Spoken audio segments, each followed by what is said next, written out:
One thing I do, and it's just really funny, and it sometimes gets me in trouble, but I have my phone on silent. It is my phone to phone people. Yeah. It's not actually a phone to phone me. Yeah. And if people want me, they send me a text. Yeah. And I'll look at it, or they'll ring and they'll know I see a missed call. Yeah. And I'll ring back. Now, I'm quite lucky because I work in an environment in the House of Lords. There's loads and loads of places you can't have a phone, including in the chamber. So it's sort of very normalized. But I have to say, compared to other people, my phone is a lot less toxic because it doesn't vibrate. All the notifications are off. Yeah, I have that too. Everything's off. And it's on silent.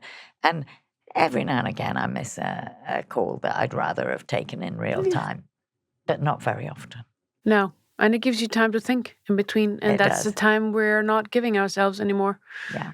And that time is what we need to come up with better solutions. I think that's right. And maybe one other thing that I found very moving and quite important when I started my journey with all of this was a developmental psychologist said to me, the part of the brain that holds memory is the same part of the brain that holds imagination. And that there is a sort of a relationship between, outsourcing everything to your phone and never having any moment to dream. That means that you actually can't imagine for yourself.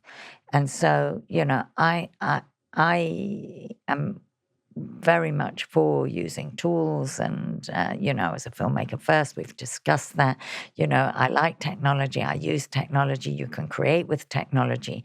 But there is something very profound about being able to remember some things, experience things without the technology, because that is how you feed your imagination.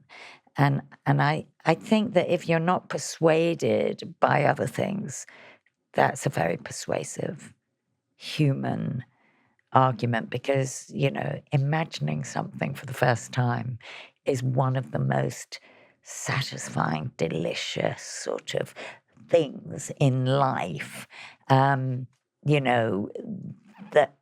you're having your life rather than a received one. So, I just a sort of random example has come into my head, but my daughter's getting married in a couple of weeks, and congratulations! Thank you.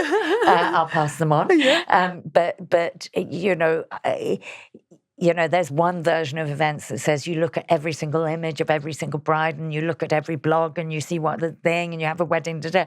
The other is you sit down and go, how would I like my day to be for me?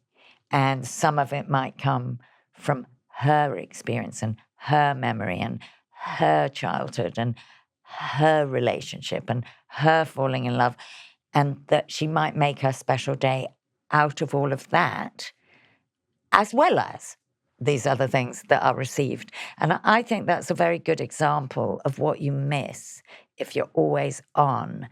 If you're always on, you are turning yourself into the AI, which is you can only imagine what you've already seen.